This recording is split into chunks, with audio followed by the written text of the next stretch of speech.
to our wind ordinance and everything, are we gonna look at it the same, have major changes, and, or just say,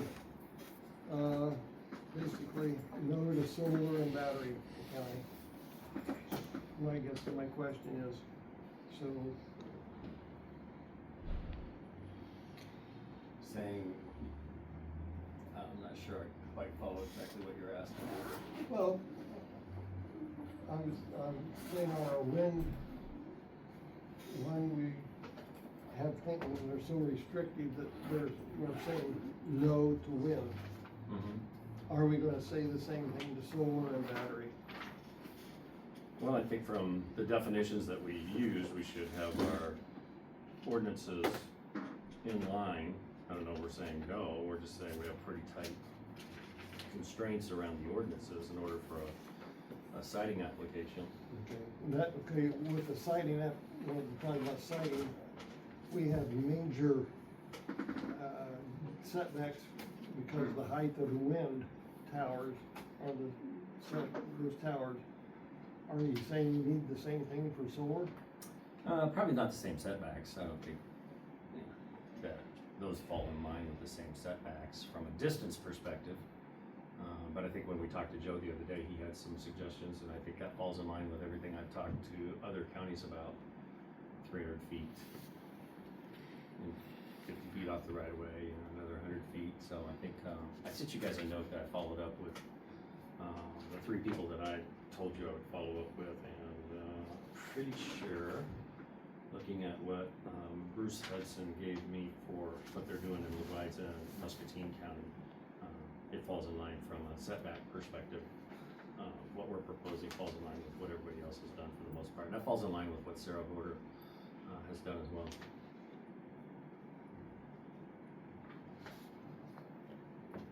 So our setbacks right now on the solar,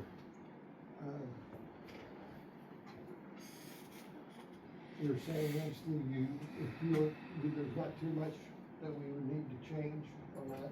I don't think from a setback perspective, Chad, unless you have something that you saw differently. Well, obviously, the height is making a big difference from what the wind turbines were. I mean, if you had a solar array that was even 2 stories tall, that's way easier to mask and keep out of everybody's backyard.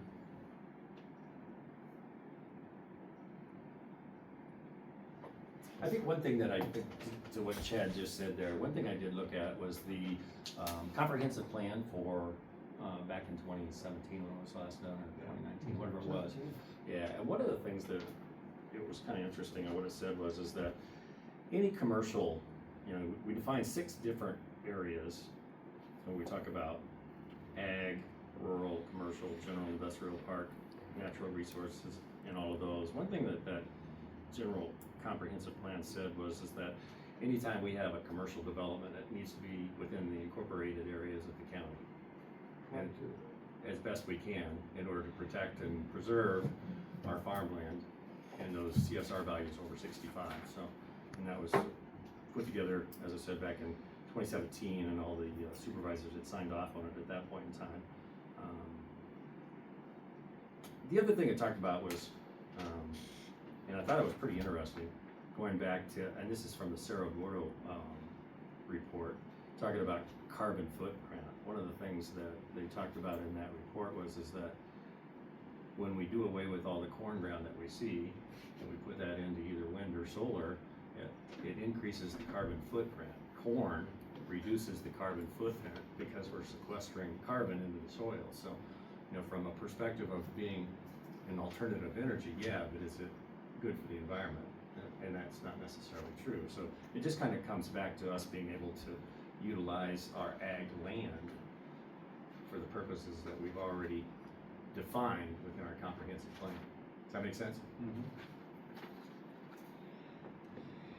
So I think to part of your question, Mark, is I think the setbacks we have probably are okay with where we are, but we also need to keep in mind that we've already established some boundaries from a commercial development being within city limits if we can, within incorporated areas. And this obviously would be out in the wide open spaces somewhere.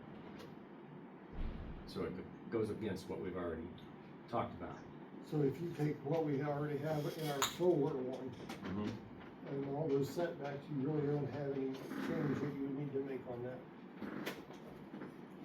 I'm just trying to put, No. do we need to work on it, or just say it's okay? Well, the setbacks, yeah, I think, let me see if I can find it. Did you see it in, I can't remember. Pardon? They were up higher.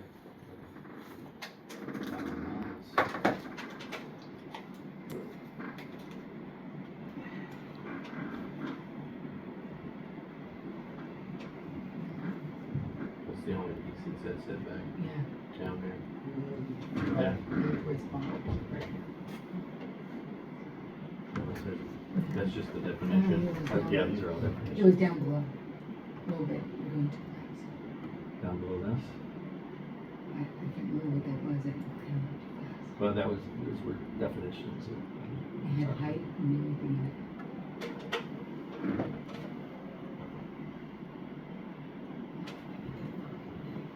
Chad, you have yours in front of you? Hi, I'm there we go. bringing it up here. Here it is right here.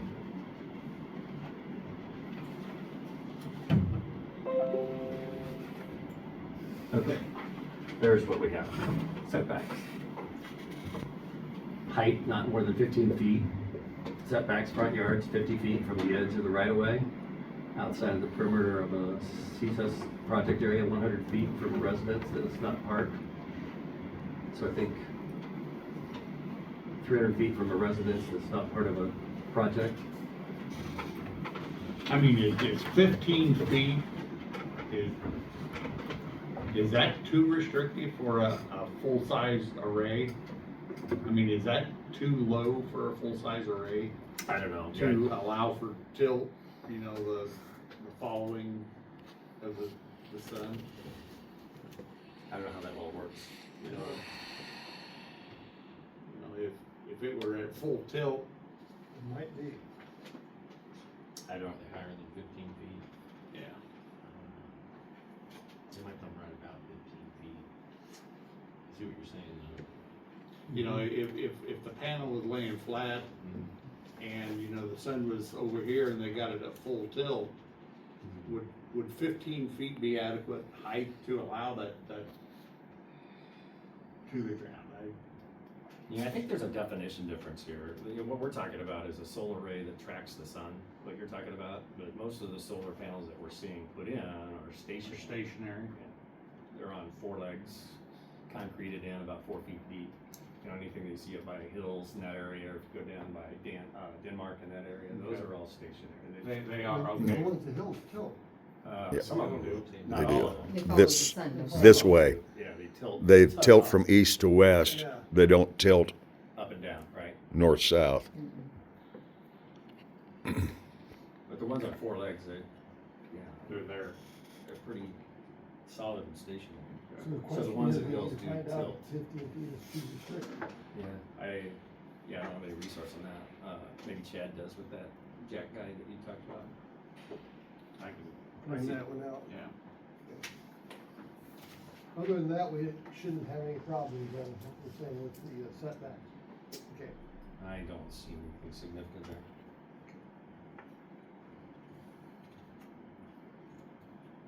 Steve, will you move your mouse? Yeah. Oh, is it moving again? No, Oh. yeah, that thing. You're looking at stock reports. Is that what we're That's probably It was up.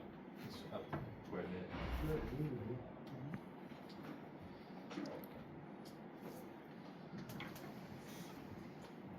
Okay, I'll make that moves again. Anything else then? From a setback perspective? That, you know, say that, just find out, is the 15 feet too restrictive? That's one thing we can find out. Okay. Other than that, I have no issue on setback. Okay.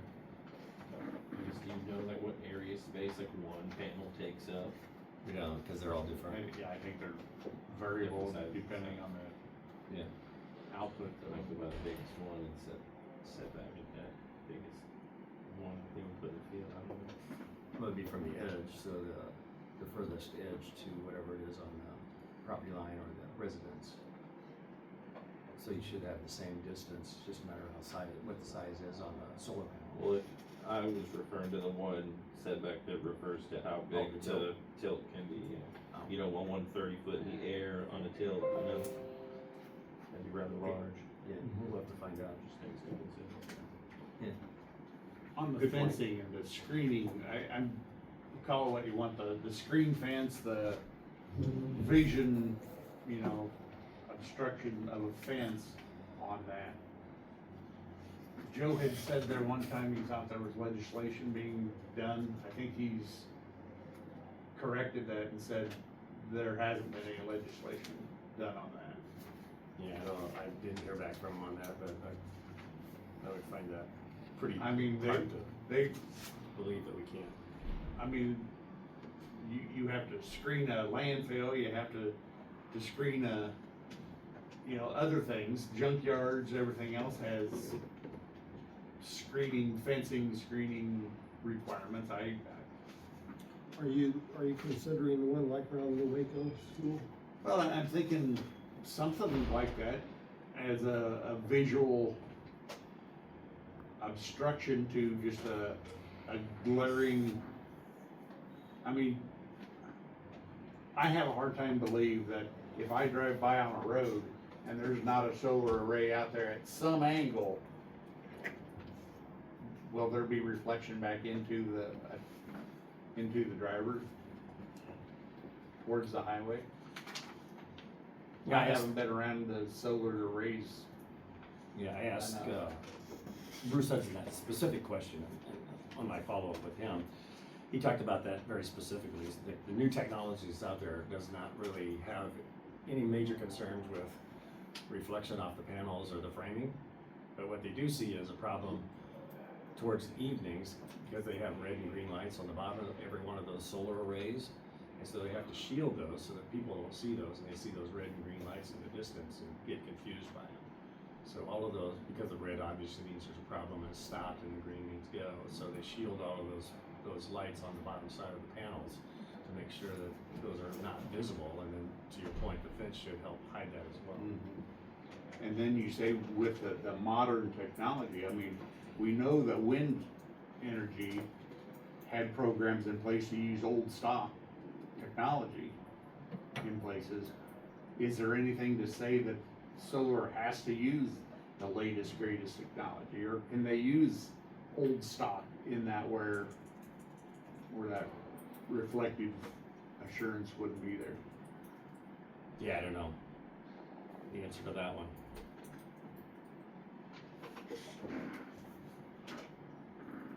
I don't know if there's any current legislation or any requirements.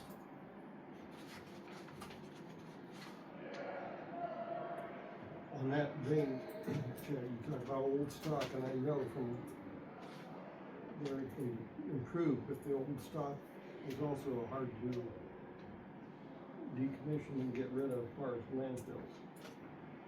And I know they've changed it, so I don't know if you would try to write something of that order in it, or.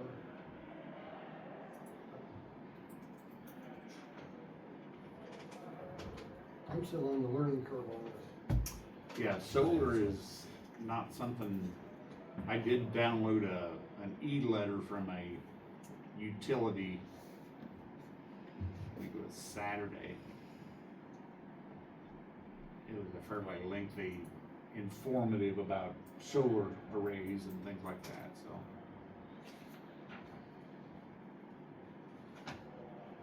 I'll forward that to the supervisor email, that way everybody can read the same thing that way too.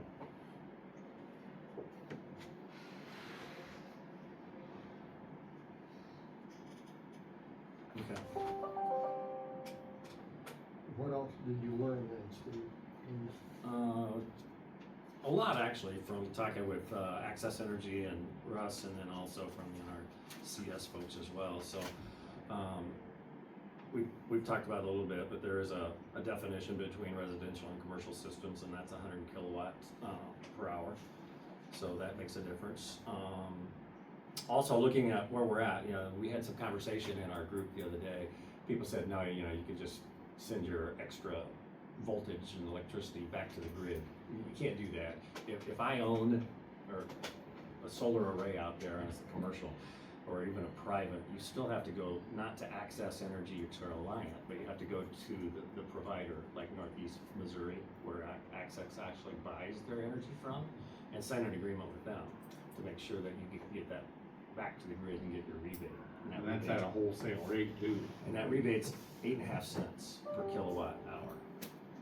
So it helps, but it goes back as a credit on your bill. So there has to be an agreement. So that kind of comes back again to our definition between residential and commercial. If you're gonna do this as a residential individual, you can sell it back to the entity, but you still have to have a user agreement with them.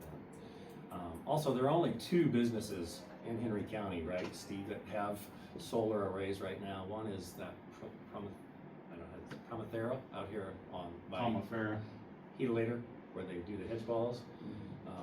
And the other one is Cambridge over in Fairfield. So not in Henry County, but in the Access Energy network. So those are the only 2 commercial. Access Energy's got an array on top of their warehouse. Yeah. That I know from experience. Dad is on the board of directors out there. They've installed those many years ago, and they've had to update them periodically since then to get the maximum out of it. That extends the. Is that just for their building? It's their consumption. It's for Okay. their consumption. Okay. It essentially takes care of their energy needs on their warehouse side of it, Okay. or supplements into that. So along those lines, when I talked to Tyler at Access Energy, said they'd only had a couple of calls for battery storage systems. He said that we really couldn't do anything in this county through their access capabilities because they just didn't have the capacity to go a 24-hour schedule. If they could get somebody that would run in the evening time frame, on their downtime frame, they'd be able to support that, but they haven't had anybody contact them or even want to work on the off-hour type situation. And correct me if I'm wrong, that's on the distribution side of it. Right. The transmission side of it is a whole different Yeah. system. It is totally different, yeah. Talking with Bruce Hudson, he's obviously had some experience working with, as the director of operations with Russ. They've got systems in Louisa County and now in southern Muscatine County. And you have a new one that wants to come in right up by the L&M school system. So that'd be similar to what we're talking about really, because those CSR values are over 65.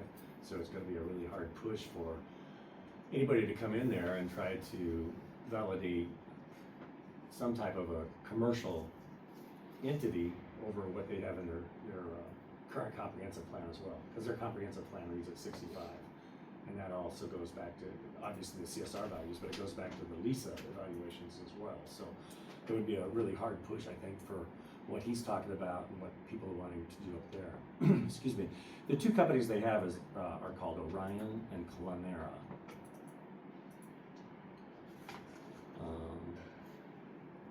The other thing we talked about was, excuse me, on these large solar systems, some of these are owned by public entities, like Mid-American Line, excuse me, some of those.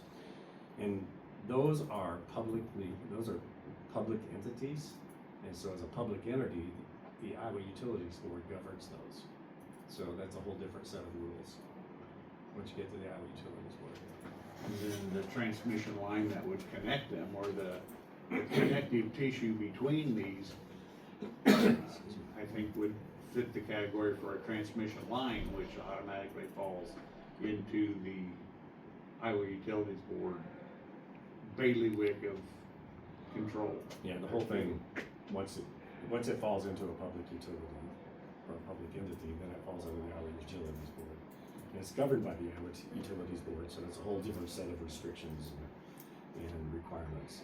For example, they don't need to go in and get a bond or an escrow because they're covered by the Utilities Board. And a transmission line can be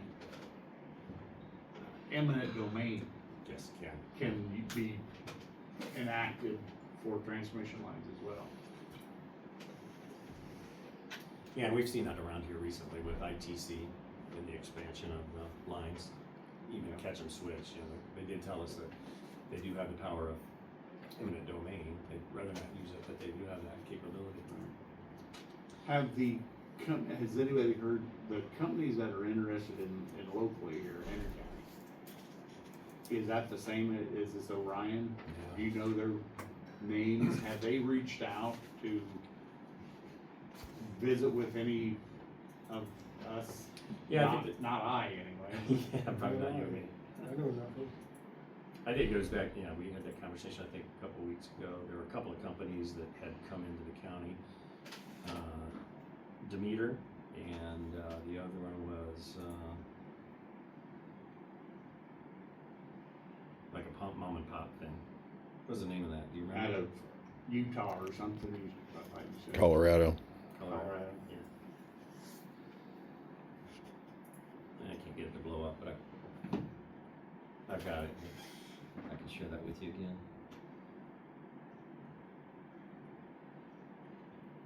But yes, we've had two that have come into probably the northeastern part of the county and actually talked with farm owners, landowners. So they're out there, they're working it. The last thing I followed up with was Justin Dunn over in NRCS. So NRCS doesn't have any jurisdiction over anything that happens within these categories. However, the DNR does. And so we were talking about retention ponds and some of those types of things last time. When they do the site application, the DNR comes in and they actually sit down and look at what the slope is, and they may say you need to create a retention pond. And so that land that's taken out of production, if it's anything greater, let's say you have a 40-acre site plan initially, and you go to 41 acres or 45 acres or whatever that may be, they can expand that to that 41 or 45 acres within that site plan, but the DNR will require them to do something else to offset those extra acres, like a pollinator patch, for example.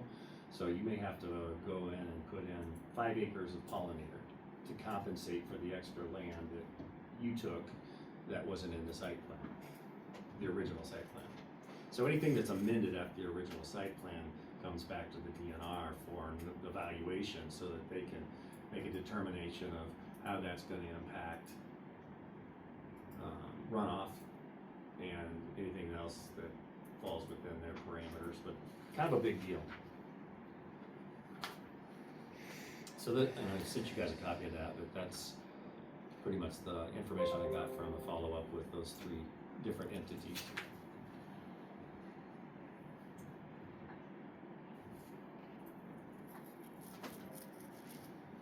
I'll ask you, has anybody approached you up there as far as dimensions, anything on any of you guys' property up there, or you guys' property or anything like that, as far as dimensions of sized units or anything of that nature? I've had people send me copies of letters and people talking about the letters they have. For instance, in the 78 corridor, 218 to Winfield, supposedly they're proposing 40-ish acre things. But I guess I have to wonder, because some of these companies, I mean, they're everybody's an LLC. If it's okay, 40, we'll get this 40. This company gets this 40 here. Maybe this other company's working on this 40 here, but they aren't all into cahoots, and you end up with 160 all of a sudden, or bigger.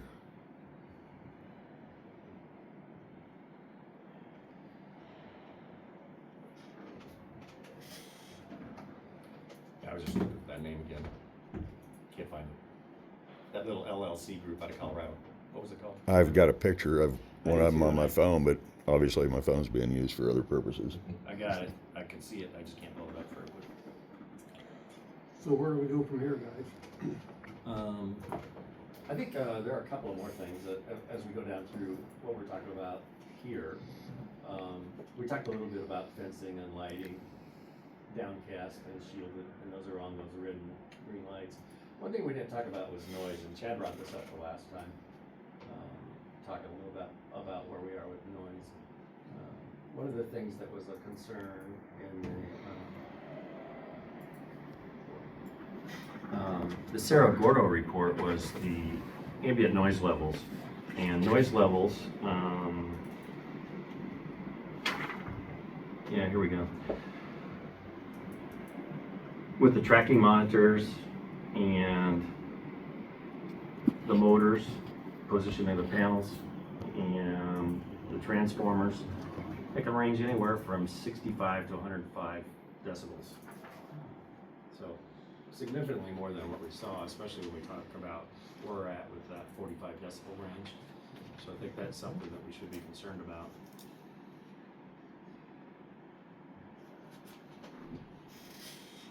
And where was that data from? It's Cerro Gordo report. I think you probably had that, we got that way back last year. I can shoot it too if you don't have it.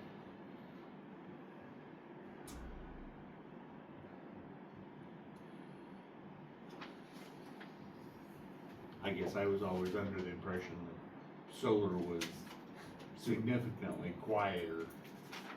Well, it probably is right out into the field itself until they start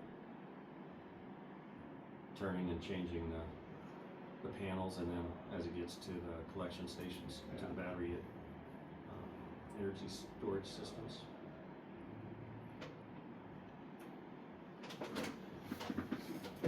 So are we still, what kind of distances are we talking about separations from like a non-participating, somebody that doesn't want anything to do with it, to a edge of a solar array?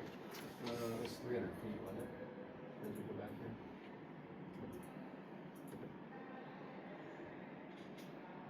here? Yeah, you remember where it was?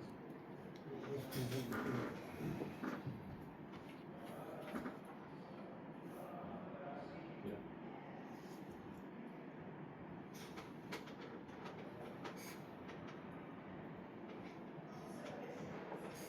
So nothing closer than a 300-foot. For a non-participating Yeah. individual.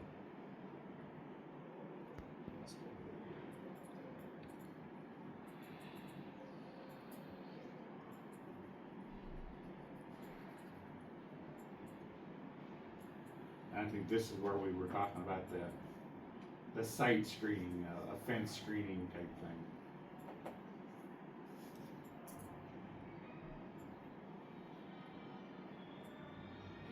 Yeah, down along the highway, dude.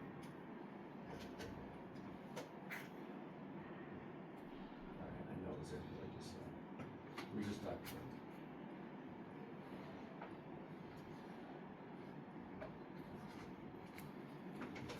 Would you shoot me that same document that you're looking at right there? Yeah, this is the one that Joe sent us.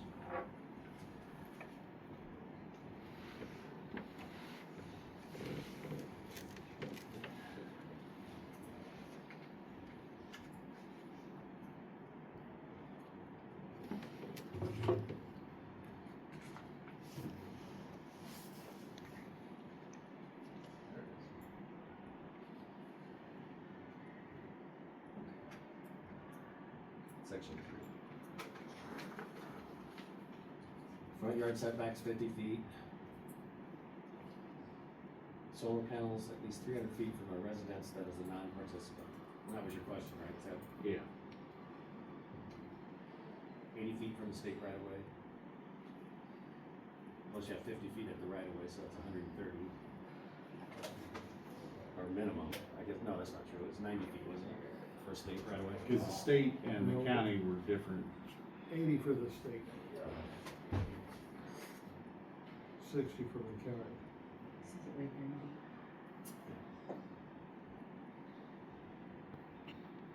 But that doesn't include, does that include the right of way from the center of the highway to the property line? It says from the state right of way. So I would guess that'd be the edge of their right of way. Edge of their right of way plus whatever. Yeah, so you'll have that distance from the highway to the right of way, which is, on 34, it's 90 feet. Depends on the grade of the ground. Yeah. I only know that because I put a sign out there and I haven't. As you may recall, Chad. Yeah. So distance from the highway is fairly decent there, 170-ish, 150, depends on where you're at, but yeah, I'm sure 78 would be a little less, because the use of the road is a 2-lane. So if we go back on what we passed earlier in 6.2-11-3, the requirements for commercial solar energy,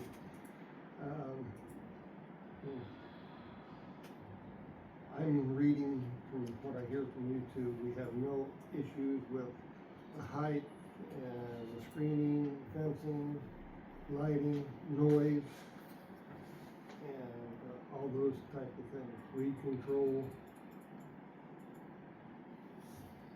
road use agreement, and the solar, and the soil erosion and sediment control. Cause that's what we passed earlier, so I think we said earlier, we would keep it all the same.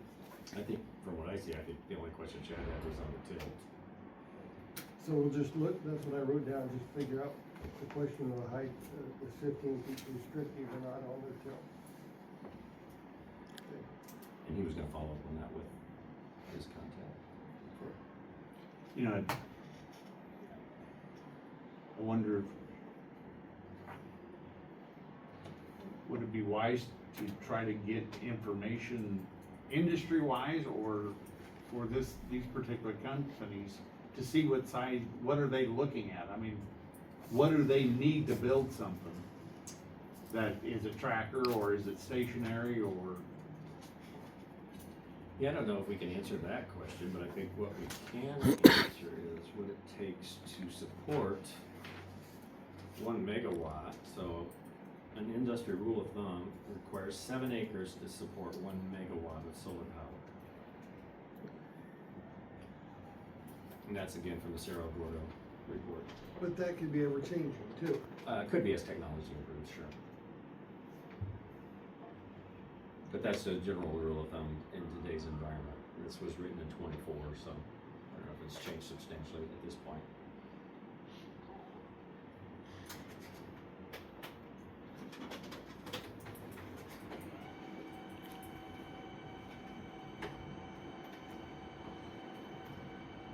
So to answer your question, I think it goes back to what Bill said a minute ago about 40-acre parcels, right? Roughly is what we're talking about, because that's what the notes I got as well. So you're talking maybe 5.5 to 6 megawatts.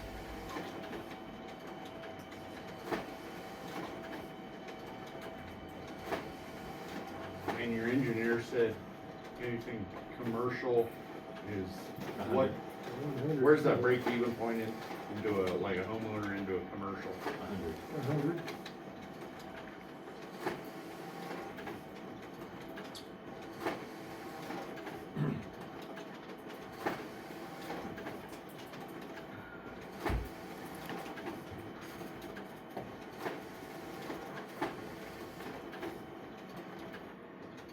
So where you at, Mike? Pardon? Where you at now? I just want to make sure I got the right area pulled up here. I was just looking.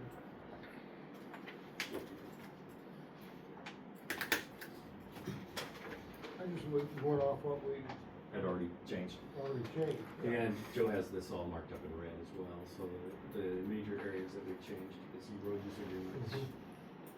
That really ties back into what we said with wind turbines and the county engineer being able to support that. Yep.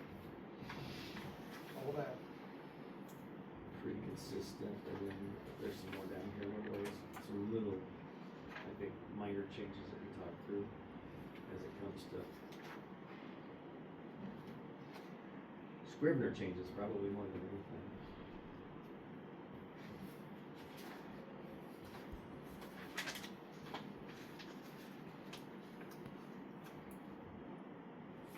You know, where this talks about all the different energy sources, I still like the idea of individual ones for solar,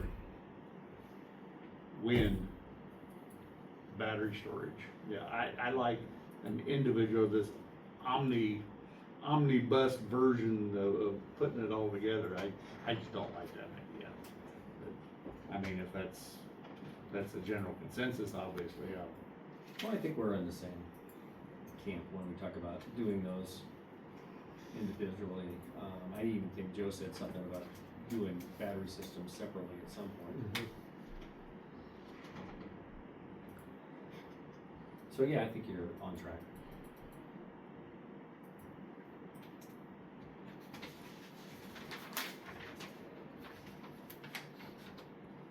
because you know, with all these different acronyms and everything, it just seems to muddy the water in my mind. If we're talking solar, we know the whole section is dealing with solar, but that's just me. So then, gentlemen, if we find out the one portion about the height is restricted, do we have anything else that we wanna change before it goes to P and Z?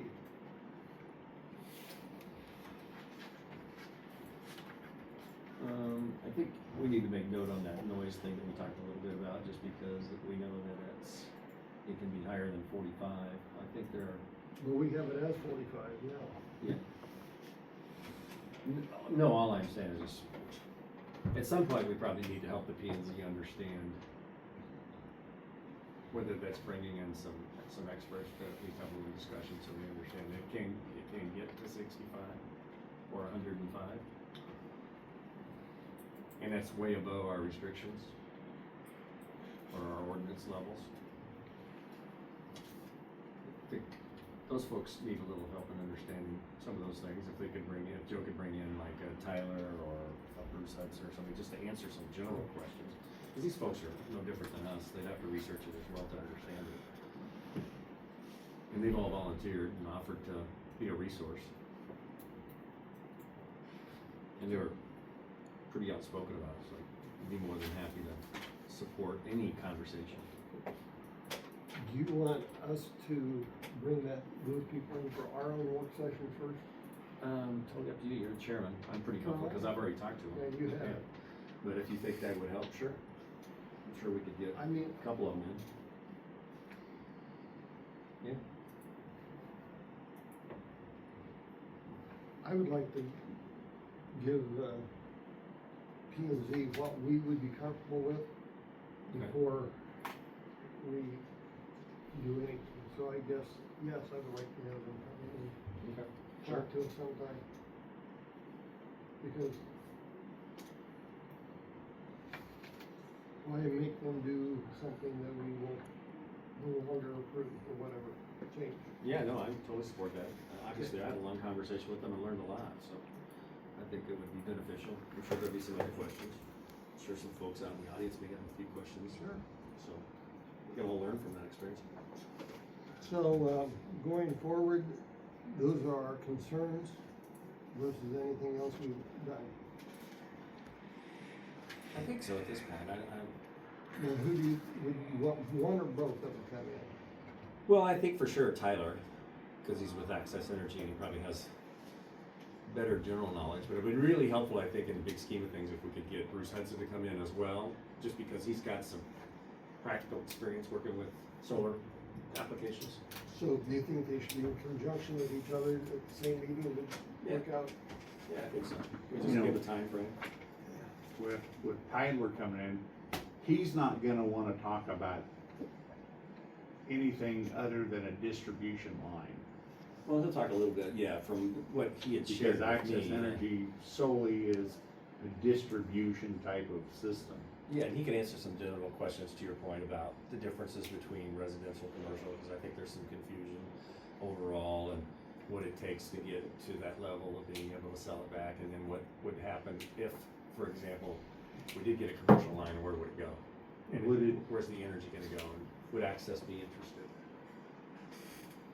Is there a need to go the step above the distribution into the supply, like with Allied Electric? you know, out of Missouri, the Northeast Power people, to get somebody on that level versus just the distribution? Maybe down the, I don't know. Distribution is probably the big thing for us, just because we're gonna generate it here, we're gonna take it to a battery storage system of some sort, and then to the main line, so. But it won't ever go into the distribution system. It'll go into the transmission system. Right? Yeah. Well, depends on whether you're access or line. You know, they're probably two different things. Because access is not gonna buy anything, we know, because they're already contracted with Northeast Missouri. Whereas, I don't know about Alliance or those folks. So I don't know if that doesn't answer your question, but it does differentiate between the two, because we know access is probably not gonna be able to do that. And that was Tyler's input.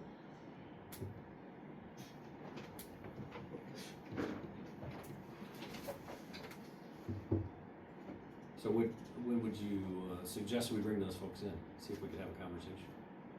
What sounds good to you?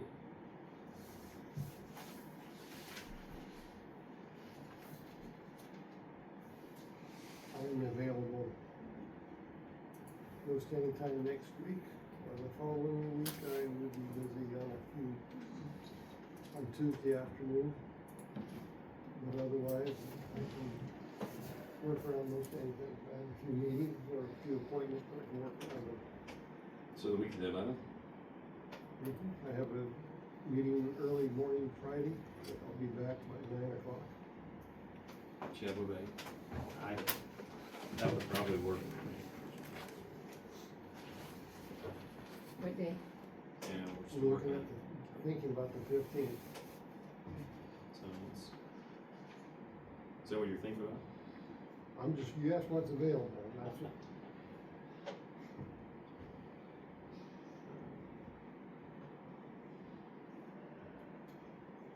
Chad, you're looking at your schedule? Yeah, go ahead and schedule it. I can Okay. adjust anything on mine, but If you can find out by Thursday, then we can make a final decision. Okay, you wanna shoot, you said the 15th? 15th, Okay, Robin, the 15th.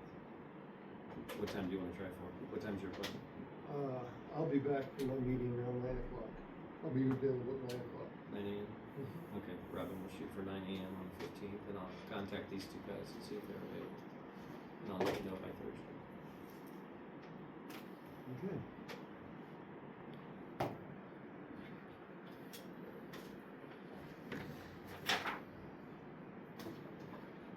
Anything else? No, not on this. I'm sure there will be. I'm sure there will be too. All right, thank you. Anybody else have anything they'd like to say, questions? Is there any restriction close to, like the Skunk River on the bottom that floods? You have to get with the DNR when you do your site application, because, and the reason I said that, Steve, is because right now, there's a company that wants to go into the Green Bay bottom. Okay. And they wanna do all 10,000 acres down there roughly. So they have to work with the DNR to make sure that they have a floodplain assessment Okay. in order to be able to do that. I was thinking of like Sister's Land out by Rome. It's underwater right now, part of it, Sure. if it's eligible. Or is there it's gotta be so far from the river, It does have to be a certain distance from the river, yeah, it's 50 or 60 feet, I'd have to look at, so it's not right what the far. sighting says right now, but I think it's 60 feet from the edge of the river bank. But again, it goes back to the DNR, so, like I said, I know that Lee County. is DNR actually rules in town too. Kind of. where's her ground at? It's on the bottom, right north of Rome. Okay. She's right off the gravel, or whatever that road is. Okay. It goes north. White Oak. White Oak, yeah. She lives on White Oak, but she owns ground south of the. Yeah, because the river's just bank full, and boy, if there's a low spot, It's in the field now. yeah. It's in the CRP ground. I get them all. That's why it's CRP, right? That's why it's CRP. Bill, any questions? Thanks, Agent. Thanks.